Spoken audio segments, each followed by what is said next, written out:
Back on golf today, is there a new title town? Just asking. The party continues in L.A. as the Rams took down the Bengals 23-20 on Sunday. First Super Bowl victory for the franchise while in L.A. Yes, Kurt Warner and Marshall Faulk got it done in St. Louis. So the Hollywood sign in L.A. even celebrating the victory. The iconic letters temporarily be changed to Rams House. Oh, I like that very, very much. One guy who was all over the big game, our friend and PointsBet senior editor, Teddy Greenstein. Teddy, great to spend some time with you, though. I miss you. We had a lot of fun in Arizona. So how did PointsBet clients do at the Super Bowl? Damon, I miss you, too. This is just not the same, but we'll get through it, buddy. Well, we had an unnamed client, probably Damon Hack, who wagered $240,000 on the Rams' money line to win $120 for that payout of $360. So I'd say he was pretty happy with that defensive holding call on third down there in the final stretch. Bettors also did very well with Cooper Kupp anytime TD. That was our most bet upon prop of the day. The book got some revenge because Jamar Chase did not score a touchdown. And Joe Burrow, 92% of our bettors thought he would be up over on 1.5 touchdown passes and instead only had the one. I cannot confirm or deny if that was a wager made by me, but I like those numbers, like that payout. How about the outright favorites this week at the Genesis Invitational, Riviera, my hometown? Indeed. Let's shift to L.A. And as usual, Jon Rahm is at the top of our board. Of course, he had a mediocre performance last week in Arizona, which for him meant another top 10. Patrick Cantlay, a lot of people love him this week because of his just super sound all-around game. But I wonder about his frustration level after losing in the playoff last week. Justin Thomas needs to get the putter going, ranks 175th on tour. DJ really feasts at the Genesis, obviously uses his length and mid-range putting to save par. 10 top 10s in 14 starts, and you can get him plus 180 on a top 10, so why not?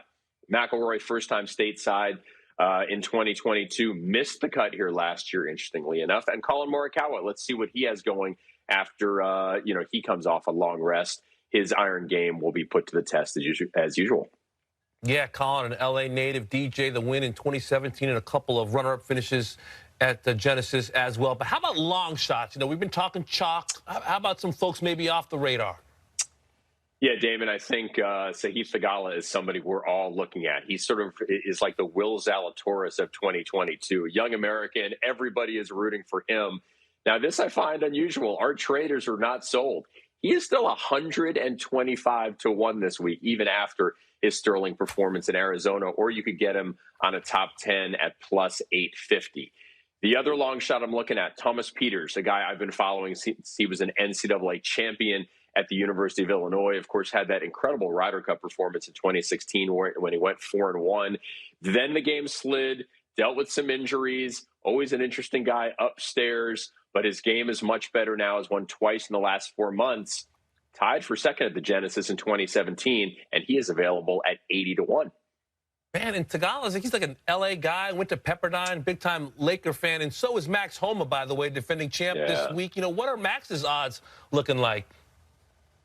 Well, I'll never forget last year because I placed a nice wager on Max at 60 to 1, but then sadly I bailed and cashed out on Sunday. I thought Finau was going to get it done, but Max comes back this year, slightly lower, 50 to 1. I'm just really curious to see how he will perform. Will he have kind of a strut, and will it help his golf, knowing he's got the confidence that he's gotten it done there, or will he feel more pressure? So a lot of eyes on the beloved Max Homa this week.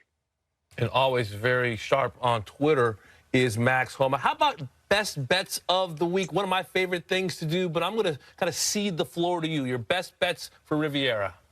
Yeah, you're going to have to give me yours offline since you're usually better at this than I am. But I'm going to start with Matt Fitzpatrick, and we're going to go low Englishman for him because it's a really good price here, plus 140. I've seen it at other books at minus 110. So PointsBet has the best odds on this. Fitz tied for 6th at Pebble, tied for 10th last week, and tied for 5th at the Genesis last year. So everything is coming together. Excellent player on a course he likes. Obviously a great putter, really good ball striker. The only thing I would warn is he is withdrawn from the Pro-Am, citing a non-COVID illness. So don't get too aggressive on this one. All right, keep it conservative. How about a wild card bet of the week? Maybe something outside of Riviera? Yeah, so we're looking at Michael Mir on the Champions Tour at the Chubb Classic. Now, those of us who have been following golf for a while might remember this name. So he's a decorated amateur, Pine Valley member, has had great success with USGA events, and he was on the PGA Tour from 2001 to 03, and then he got melanoma, stepped his way, and really was more of an amateur guy, and certainly did very well in club events. All right, so he's playing the Chubb Classic this week on a sponsor's exemption, and I have a friend who swears he is the best ball striker he has ever seen. So really good odds here on a top 10, 20-1. I think he is worth a look. Michael Mir, 4-time winner of the Crump Cup, by the way, at Pine Valley. Teddy G, you always make us a little bit brighter. Appreciate you. I want to see the gold chain next time. I've been begging for a year, it seems. We'll talk to you next week. If Mir wins it this week, I'll bust out the chain. There we go. Teddy G from PointsBet.